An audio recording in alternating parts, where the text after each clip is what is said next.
دا د درگئ ریلوے سټیشن دی چېرته دلته به هم اورګاډی راتلو.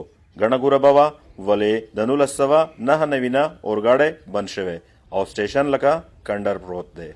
ځایي اوسیدونکي ضیاءالدین د سټیشن په اړه وایي چې دا د پاکستان اخري ریلوے سټیشن دی. د بندېدو یې مودې شوي دي. غواړو چې حکومت یې کولاو کړي. زما نوم ضیاءالدین دی او زه د دې درګئ اوسیدونکی یم.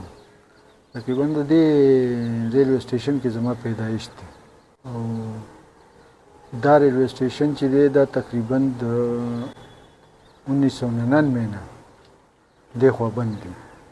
خو په دې کې دا دغه و چې په تیر حکومت کې کله شیخ رشید دغه د منسټر و هغه د دورې مورې کړې وي هغه د دې خلکو سره واده کړی و چې یاره زه به تاسو ته دا سټیشن په یو میاشت کې کولوم. خو د هغې هم ډېره موده وشوه څه پته نه لګي او د دې سټیشن په باره کې به زه دا ووایم چې یو خو دا ده چې دا د پاکستان اخري سټیشن دی مشهور سټیشن دی. که زه دا ووایم دروغ به نه وي چې په اربونو روپۍ د دې آمدن و. د ورځې به دلته 2 د پسنجر ګاډي راتلل یو سهار یو ماښام. د شپې به ریډ کار راتلو چې هغه به دې نه سیده په سیده تلو پنډۍ ته او ډیوټۍ ته به خلک رسول. بل مالبردار ګاډي به ډېر زیات راتلل ګوډز ګاډي ډېر زیات وو. مطلب دا دی دلته به وریجه چیني غوړي یو څه بل څه د څومره کاروباریان تجارتیان خلک چې وو د دې ځای نه به بره د بټخیلي شو د سوات شو د دیر خلک شو د چتراله پورې د ګلګیته پورې دا به د دې ځای نه لوټ کېدل او دا مال پتلو. خو بدقسمتي زموږ دا ده چې څوک ورله هېڅ ته توجه نه ورکوي. بلکل یو کنډر ته جوړ شوی دی. مطلب د سټاپ هم داسې څوک نشته.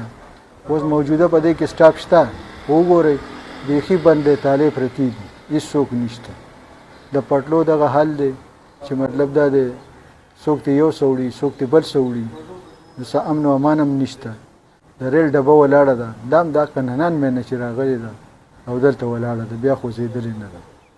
نو موږ مخکې هم ډېر مطالبې کړي دي او بیا هم د دې حکومت نه مطالبه کوو چې مطلب یې دا ولې دلته ټمبر مارکیټ و کم ګاډي چې به رالل او هغه به دلته خالي شو نو هغه به دا نه و چې خالي به واپس تلل هغې به د دې ځای نه بیا د سلیپر یو څه بل څه دا به یې لوټ کول.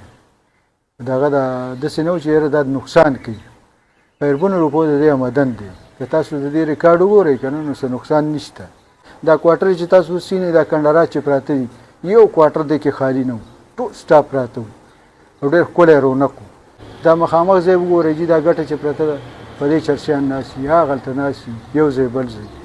موږ خو به د یو کس سره جګړه وکړو 2 سره به وکړو خو باقي خو مطلب دا د انتظامیې کار دی.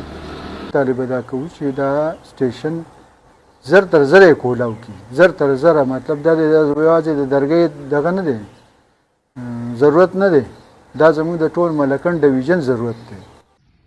ریلوے سټیشن که یو اړخ ته کاروبار له وده ورکړې وه نو بل طرف ته یې سیلګرۍ له هم وده ورکړې وه.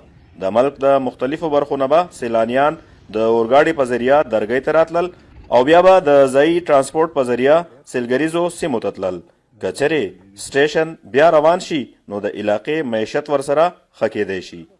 عصمت اخون سونو پښتونخوا درګئ ملاکنډ.